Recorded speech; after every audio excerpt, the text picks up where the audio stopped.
The red planet beckons across the cosmos. There are billions, maybe even trillions of planets just like Earth. So why is it that we humans have our sights set on Mars?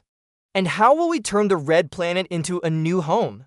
This is What If, and here's why we're going to Mars. Why Mars? From Earth, Mars looks just like a big, bright red ball in the sky, our closest planetary neighbor.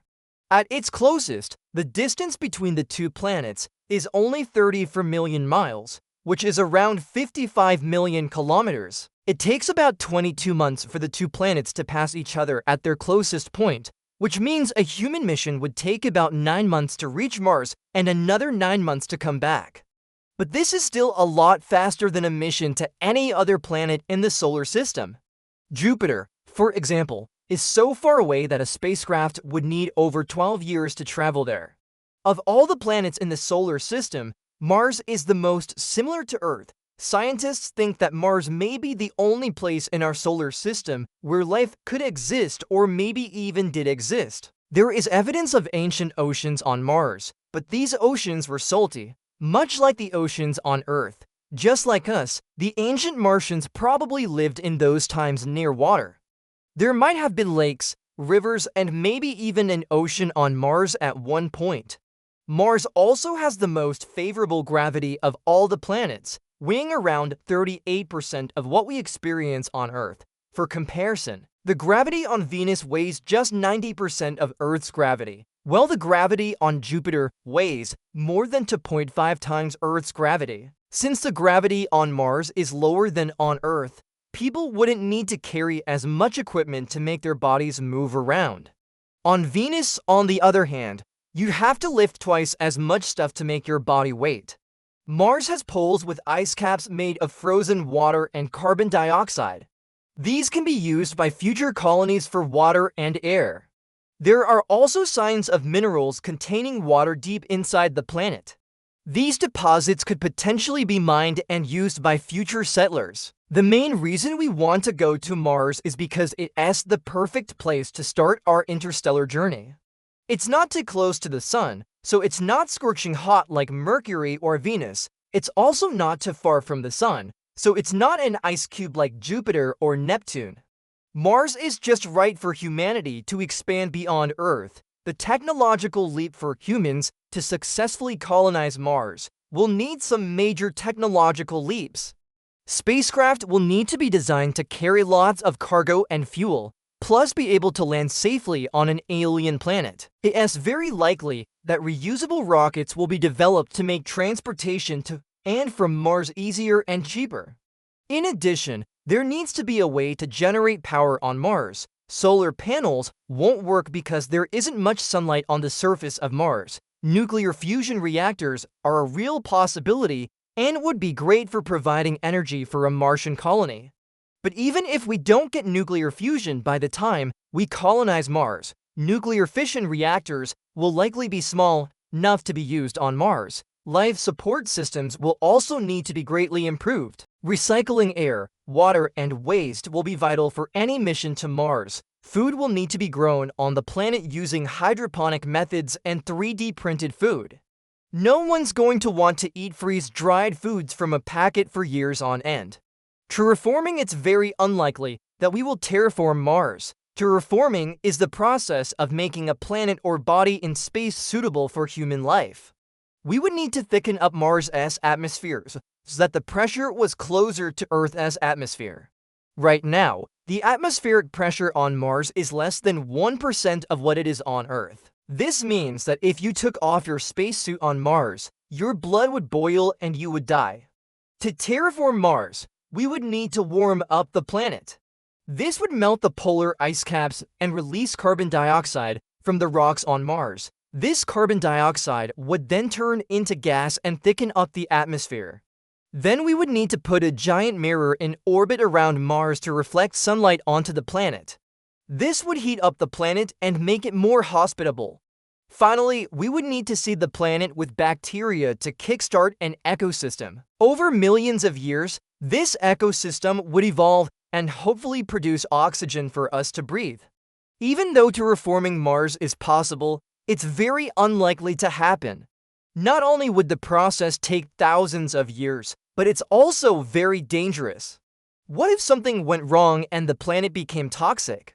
We also don't know if terraforming would even be possible since we don't know the exact composition of the planet and its core. Also, it's an ethical issue. Should we terraform Mars and turn it into a second Earth? What if we accidentally kill any native Martians? The challenges we face even if we can develop all the technology we need to survive on Mars, there are still some major challenges ahead. Mars doesn't have much of an atmosphere, so there aren't really any clouds or weather. However, this lack of atmosphere does mean that there's no protection from harmful solar winds. Radiation kills all living things, and we're no exception. If we spend too much time on Mars, we could die from cancer or other radiation-related illnesses. People born on Mars would likely suffer the worst effects of radiation. It's very likely that they would be at a higher risk of getting cancer throughout their lives. We will need to find ways to protect people from radiation before we can successfully colonize Mars. One solution could be to build underground habitats. Underground habitats would shield people from harmful cosmic rays and solar winds. Another benefit of building underground is that the insides of Mars could potentially have more resources than the surface. Building underground would also protect people from meteor strikes. Mars doesn't have a protective atmosphere like Earth does, which means that meteor strikes are common on the red planet. Mars has about 100 times more meteor impacts per year than Earth. A massive meteor strike could wipe out an entire colony in seconds. Another problem is Mars's lack of atmosphere. As mentioned earlier, Mars's atmosphere is very thin and is mostly made up of carbon dioxide. This means that we couldn't just walk outside on Mars without a spacesuit. The air pressure is so low on Mars that it would cause our blood to boil and we would die within seconds. There are also no greenhouse gases in the atmosphere, which means that there's no heat to keep the planet warm. Temperatures on Mars can reach as low as -220 degrees Fahrenheit, which is around -140 degrees Celsius. To fix this, we could try and trap more heat in Mars's atmosphere by putting a giant blanket in space around the planet. Or we could release greenhouse gases into the atmosphere to trap heat. Both of these processes would take thousands of years and are unlikely to happen before we colonize Mars. A mission to Mars will also be extremely long. Astronauts will need to be on the planet for at least 2 years.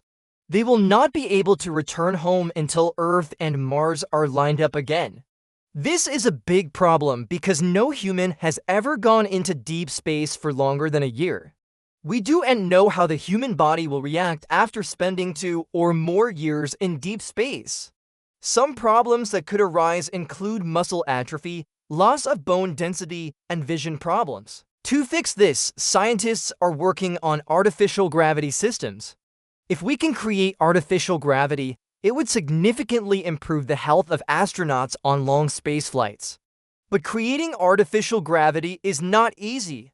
One way we might be able to create artificial gravity is by spinning the spacecraft.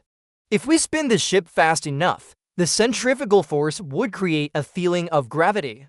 It might not be exactly the same as Earth's gravity, but it would be good enough for people to maintain their health. A Martian colony would also be very lonely. The first colonists would be very far from home and wouldn't be able to see their friends and family for years.